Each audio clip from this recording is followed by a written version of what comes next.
వాణిజ్య సరళిలో సాగయ్యే దుంపజాతి కూరగాయ పంటల్లో కందను ప్రధానంగా చెప్పుకోవచ్చు. కంద ఎక్కువగా గోదావరి జిల్లాలతో పాటు కృష్ణా, గుంటూరు, ఉమ్మడి ఖమ్మం జిల్లాలో అధికంగా సాగవుతుంది. కంద పంటలో ఎక్కువ శాతం విత్తనానికే పెట్టుబడి అవుతుంది. కాబట్టి రైతులు విత్తనం ఎంపిక దగ్గర నుంచి ప్రతి దశలోనూ శాస్త్రీయతను జోడించినట్లయితే ఎకరాకు 60 టన్నుల వరకు అధిక దిగుబడులు పొందే అవకాశం ఉంది. చాలా వరకు రైతులు దుంపలను నాటగా ప్రస్తుతం పంట సాగులో పాటించాల్సిన యాజమాన్య పద్ధతులేంటో ఇప్పుడు చూద్దాం.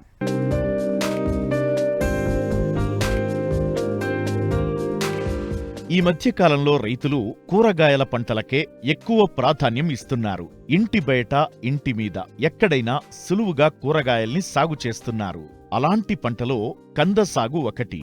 ఈ కంద పంట ఎక్కువగా ఆంధ్రప్రదేశ్లోని ఉభయ గోదావరి జిల్లాలతో పాటు కృష్ణా, గుంటూరు, విజయనగరం జిల్లాలో అధికంగా సాగు చేస్తారు రైతులు. ఇటు తెలంగాణలో ఎక్కువగా ఖమ్మం జిల్లాలో సాగు చేస్తారు.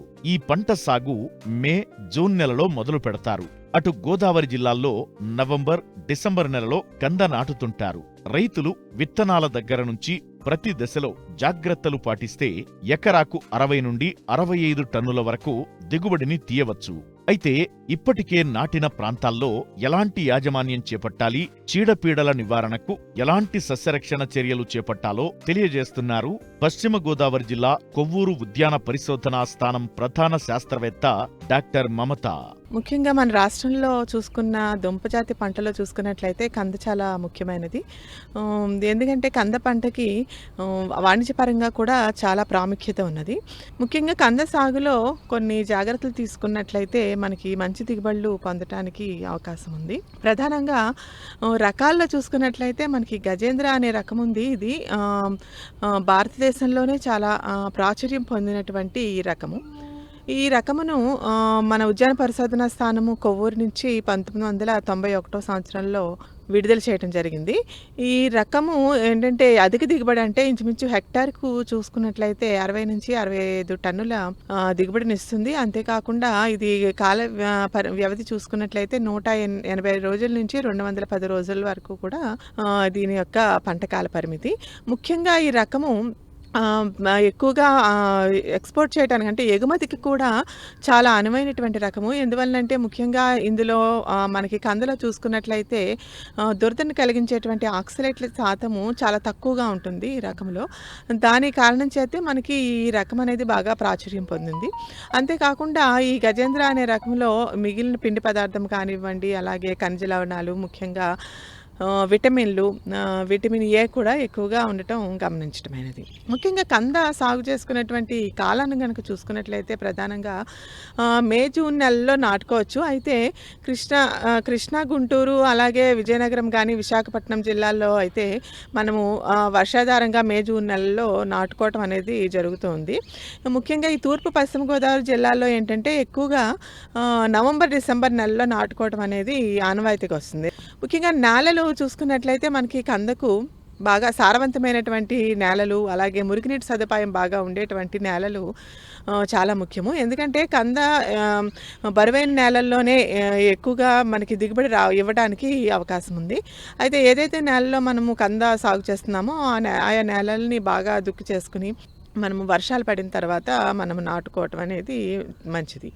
ఇక మనకి విత్తన మోతాదు కనుక చూసుకున్నట్లయితే ముఖ్యంగా ఈ కందలో ఈ విత్తన మోతాదు అనేది చాలా ఎక్కువగా అవసరమవుతుంది. ఎందుకంటే ఇది దుంప కాబట్టి 4.5 నుంచి 5 టన్నుల వరకు కూడా ఒక ఎకరానికి విత్తనం అవసరమవుతుంది. ముఖ్యంగా అందుకంటే ఈ కందలో మనకి ప్రధానమైన సమస్య ఏంటంటే ఈ విత్తనం యొక్క ఖర్చు. దీనిపై ఇంచుమించు రైతుకు చూసుకున్నట్లయితే ఒక్క విత్తనం మీదే ₹1,00,000 నుంచి ₹1,20,000 వరకు కూడా దాని యొక్క రేటును బట్టి ఆధారపడి ఉంటుందన్నమాట. రైతులే కనుక సొంతంగా విత్తనోత్పత్తి చేసుకున్నట్లయితే చాలా వరకు కూడా ఉపయోగకరంగా ఉంటుంది. దీని కొరకు ఏంటంటే మనము విత్తనంగా మనం తోటలను వేసుకోవాలనుకుంటే కందను ముక్కలు అంటే 100 గ్రాముల నుంచి 150 గ్రాములు ఉండేటట్లుగా చిన్న చిన్న ముక్కలుగా అంటే కన్ను భాగం ఉండేటట్టుగా ముక్కలుగా కత్తిరించుకుని ఆ ముక్కలను మనము 45 నుంచి 30 సెంటీమీటర్లు దూరంలో నాటుకున్నట్టంటే వరుసకు 45 సెంటీమీటర్లు మొక్కకి 30 సెంటీమీటర్ల దూరంలో ఉండేటట్టుగా నాటుకున్నట్లయితే మనకి ఎకరానికి సరిపడా విత్తనం కావాలంటే మనం 25 సెంట్లో కనుక వేసుకున్నట్లయితే మనకి ఎకరానికి సరిపడా విత్తనం వస్తుందన్నమాట.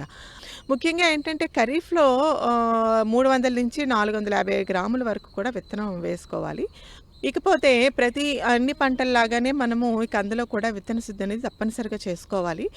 ఎక్కువగా ముఖ్యంగా కాండం కుళ్ళు కానీ దుంప కుళ్ళు ఎక్కువగా రావడానికి అవకాశం ఉంది కాబట్టి ఏదైతే మనము విత్తనాన్ని నాటుకుంటామో నాటుకునే ముందుగా ఈ కాప్రాక్సిక్లోరైడ్ అనే మందు 5 గ్రాములు 1 లీటర్ నీటికి చొప్పున కలిపినటువంటి మందు ద్రావణంలో ఈ మొక్కలను ఏదైతే మనం చెప్పినటువంటి సైజు పరిమాణం ఉన్నటువంటి మొక్కలను ఆ విత్తన శుద్ధి ద్రావణంలో ముంచి ఒక 15 నిమిషాలు ముంచి నాటినట్లయితే మనకి పంట తొలిదశల్లో వచ్చేటువంటి తెగుళ్లను మనము సమర్థవంతంగా నివారించుకోవటానికి అవకాశం ఉంది. కంద పూర్తిగా మొలకెత్తడానికి దాదాపు నెల రోజుల సమయం పడుతుంది. అయితే కందలో అంతర కృషి చేయడానికి పెద్దగా అవకాశం ఉండదు. కలుపు ఎక్కువగా వచ్చే భూముల్లో మొదటి దఫా తడి ఇచ్చిన తరువాత కలుపు మందులను పిచికారీ చేసి అరికట్టాలి.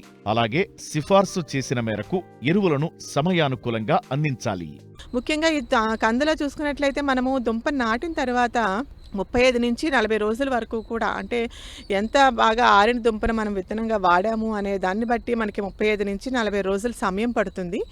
ఖచ్చితంగా మనకి కలుపు సమస్య అనేది చాలా ఎక్కువగా ఉంటుంది కాబట్టి మనము దుంపలు నాటిన వెంటనే మొదటిసారి తడి ఇచ్చిన తర్వాత ఈ బిటాక్లోర్ అనేటువంటి కలుపు మందును 2 లీటర్లు ఒక ఎకరానికి చొప్పున కలుపుకొని బాగా తడిసేటట్లుగా పిచికారీ చేసుకోవాలి. కందలో వచ్చేటువంటి కలుపు సమస్యను మనము సమర్థవంతంగా నివారించుకోవటానికి అవకాశం ఉంది. ఇకపోతే మనకి కందలో ఎరువుల యాజమాన్యం గురించి చూసుకున్నట్లయితే ముఖ్యంగా ఈ కందకు చాలా ఎక్కువ మోతాదులో ఎరువులు ఇవ్వాల్సినటువంటి అవసరం ఉంది బరువేల నేలలో వేసినప్పటికీ కూడా. దీని కొరకు ఏంటంటే మనము ఆఖరి దుక్కిలో బాగా చివికినటువంటి పశువుల ఎరువును 10 టన్నులు ఒక ఎకరానికి చొప్పున వేసుకోవాలి. దాంతో పాటుగా 150 కిలోల సింగిల్ సూపర్ ఫాస్ఫేట్ ఎరువును అంటే భాస్వర ఎరువును సింగిల్ సూపర్ ఫాస్ఫేట్ రూపంలో ఆఖరి దుక్కిలో పశువుల ఎరువుతో పాటుగా వేసుకోవాలి. అలాగే మనం చెప్పుకున్నట్లుగా కంద మొలకెత్తడానికి మనకి సమయం పడుతుంది కాబట్టి మొదటి దఫా ఎరువులను అంటే మొత్తంగా చూసుకున్నట్లయితే నత్రజని ఎరువును యూరియా రూపంలో ఒక ఎకరానికి 220 కిలోల యూరియా, అలాగే పొటాషును మ్యూరేట్ ఆఫ్ పొటాష్ రూపంలో 170 కిలోల మ్యూరేట్ ఆఫ్ పొటాష్ రూపంలో కూడా ఇవ్వాల్సి ఉంటుంది. ఈ ఎరువులను దుంప మొలకెత్తిన తర్వాత అంటే దుంప నాటిన తర్వాత కాకుండా మొలకెత్తిన తర్వాత 50% వరకు కూడా మొలకలు వచ్చిన తర్వాత 40 రోజులు 80 రోజులు అలాగే 120 రోజులకి 3 దఫాలుగా 3 సమభాగాలుగా చేసుకుని యూరియా పొటాష్ ఎరువులను ఇవ్వవలసినటువంటి అవసరం ఉంది. ఈ రకంగా ఇచ్చినట్లయితే మనకి మంచి దిగుబడులు రావడానికి ఉంది. ఏదైతే సూచించిన మోతాదులో 75% ఎరువులను రసాయన ఎరువుల రూపంలోను అలాగే 25% ఎరువులను సేంద్రియ ఎరువుల రూపంలో అంటే అజోస్పైరలం కానీ అజిటోబ్యాక్టర్ కానీ ఒక ఎకరానికి 2 కిలోలు చొప్పున వేసుకున్నట్లయితే కూడా మనకి సరిపోతుంది. అంటే మంచి దిగుబడులు రావడానికి అవకాశం ఉంది.